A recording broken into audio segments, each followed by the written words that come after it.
Hello everyone, आप सबका हमारे शो जिसका नाम है कौन बनेगा क्विजपति एपिसोड नंबर 4 में स्वागत है। आज हम डिस्कस करने वाले हैं 5 मार्च 2025 के डेली करंट अफेयर्स को। आइए पहला क्वेश्चन देखते हैं। क्वेश्चन नंबर 1, वन तारा पहल का उद्घाटन किसके द्वारा किया गया है और इसका मुख्य उद्देश्य क्या है? दोस्तों, अभी हाल ही में वन तारा नाम का एक प्रोग्राम या एक इनिशिएटिव लिया गया है, इसके बारे में क्वेश्चन है। तो ये किसने स्टार्ट, इसका उद्घाटन किसने किया है और इसका प्रमुख उद्देश्य क्या है?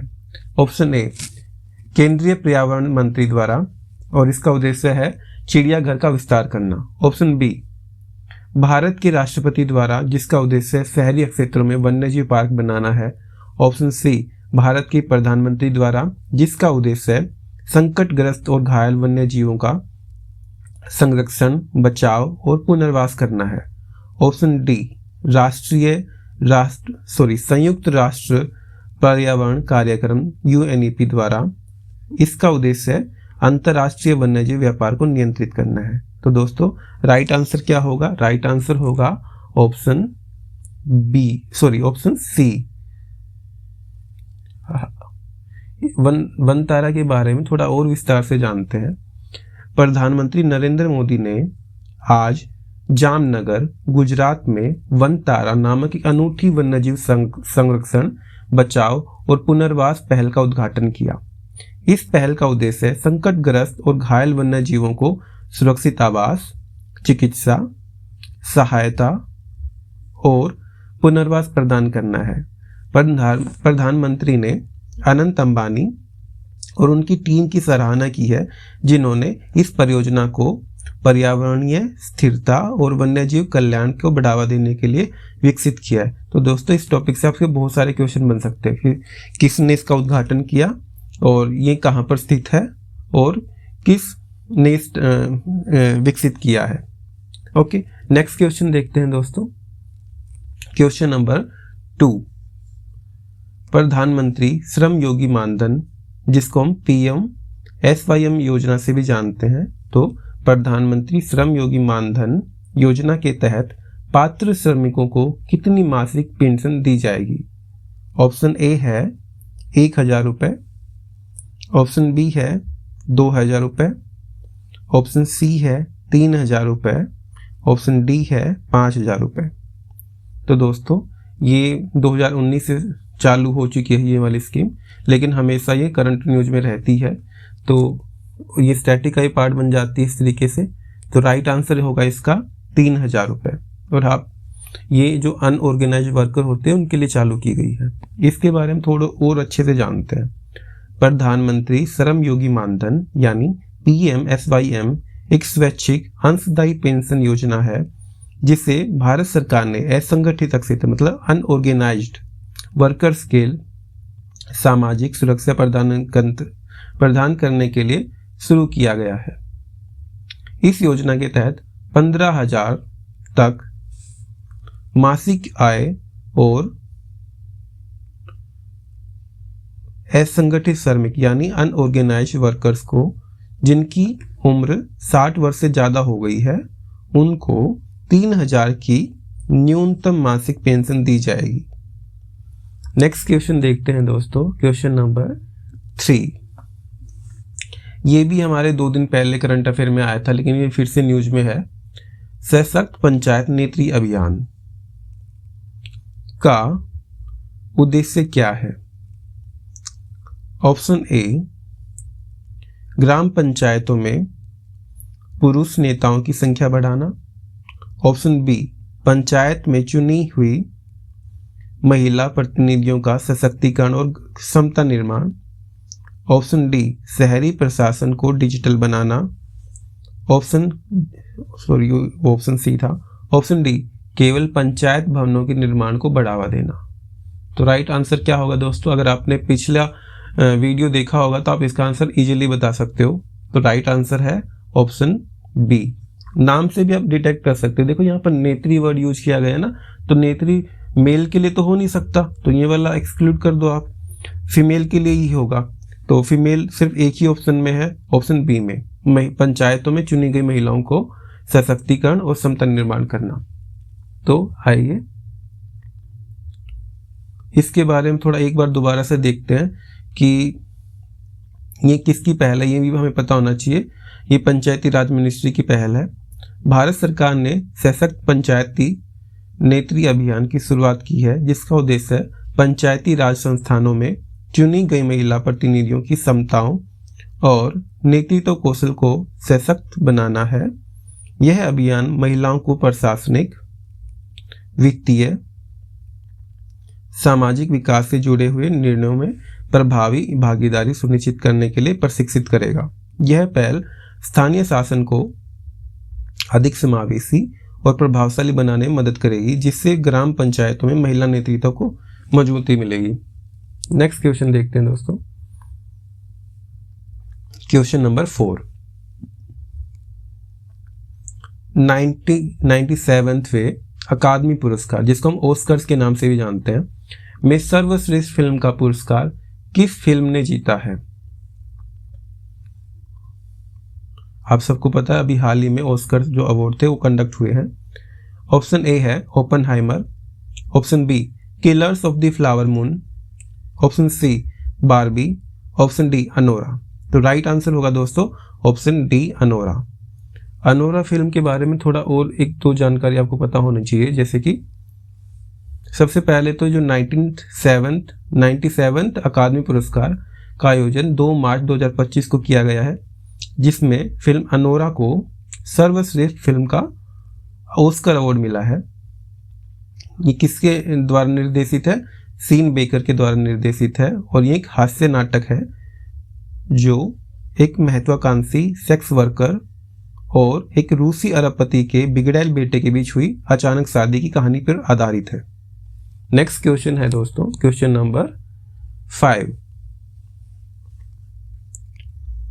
हाल ही में भारत सरकार ने किन 2 सार्वजनिक उपक्रमों को नवरत्न का दर्जा दिया है?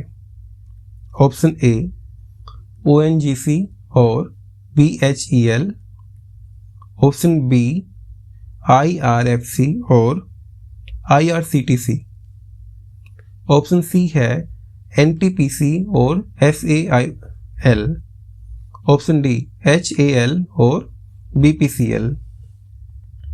तो दोस्तों हाल ही में भारत सरकार ने 2 सार्वजनिक उपक्रमों को नवरत्न का दर्जा दिया है।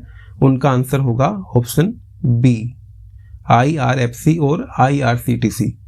तो थोड़ा इनके बारे में और अच्छे से जानते हैं कि ये क्या क्या काम करते हैं। भारत सरकार ने भारतीय रेलवे वित्त निगम यानी IRFC और भारतीय रेलवे केटरिंग एवं पर्यटन निगम, जिसको हम IRCTC के नाम से जानते हैं, को नवरत्न सार्वजनिक क्षेत्र उपक्रम का दर्जा प्रदान किया है। यह दर्जा इन कंपनियों को अधिक वित्तीय स्वायत्तता और परिचालनिक लचीलापन देता है, जिससे वे बड़े निर्णय सरकार की पूर्व स्वीकृति के बिना ही ले सकते हैं। IRFC भारतीय रेलवे की वित्तीय आवश्यकताओं को पूरा करता है, जबकि IRCTC रेलवे टिकट बुकिंग, खानपान और पर्यटन सेवाओं के लिए जाना जाता है। इस निर्णय से दोनों कंपनियों की विस्तार क्षमता बढ़ेगी और रेलवे क्षेत्र में नवाचार को बढ़ावा मिलेगा। नेक्स्ट क्वेश्चन है दोस्तों, क्वेश्चन नंबर 6। हाल ही में अमेरिका ने किस भाषा को अपनी आधिकारिक भाषा घोषित किया है? तो दोस्तों अभी जैसा आप सबको पता है कि हाल ही में चुनाव में डोनाल्ड ट्रंप जो है अमेरिका के प्रेसिडेंट बने हैं, और जब से वो प्रेसिडेंट बने हैं तब से वो कुछ ना कुछ चेंजेस लेके ही आ रहे हैं। तो अभी फिलहाल उनका रिसेंट चेंज है कि उन्होंने आधिकारिक भाषा जो है वो घोषित की है अपने कंट्री के लिए। अब तक जो था अमेरिका में वो भाषा मेजोरिटी के द्वारा बोली जाती थी, लेकिन वो ऑफिशियल नहीं थी, तो अभी वो ऑफिशियल कर दी गई है। ऑप्शन ए है स्पेनिश, ऑप्शन बी है अंग्रेजी यानी इंग्लिश, ऑप्शन डी है सी है फ्रेंच, ऑप्शन डी है जर्मन। राइट आंसर होगा दोस्तों अंग्रेजी, क्योंकि अंग्रेजी भाषा ही वहाँ पर मेजोरिटी में अभी भी बोली जाती है। और इसी भाषा को आधिकारिक भाषा घोषित कर दिया गया है। अमेरिका ने आधिकारिक रूप से अंग्रेजी को अपनी राष्ट्रीय भाषा घोषित कर दिया है। इस फैसले का उद्देश्य सरकारी कार्यों को सुगम बनाना, प्रशासनिक प्रक्रियाओं को आसान बनाना और राष्ट्रीय एकता को मजबूत करना। हालांकि अंग्रेजी पहले से ही अमेरिका में सबसे अधिक बोली जाने वाली भाषा थी, लेकिन इसे कानूनी रूप से आधिकारिक दर्जा नहीं मिला था, जो अब मिल चुका है।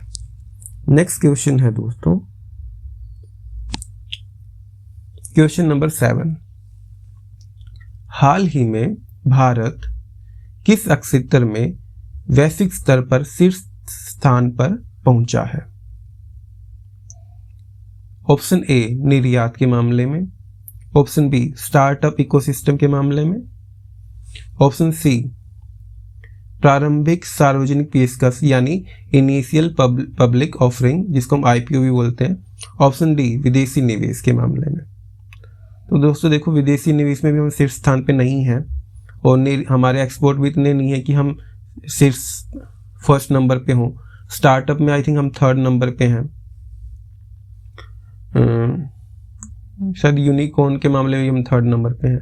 तो इसका राइट आंसर होगा ऑप्शन सी प्रारंभिक सार्वजनिक पेशकश। इसके बारे में थोड़ा और विस्तार से जानते हैं। भारत ने आईपीओ के मामले में वैश्विक स्तर पर पहला स्थान हासिल किया है, जिससे दुनिया के अग्रणी पूंजी बाजारों में शामिल हो गया है।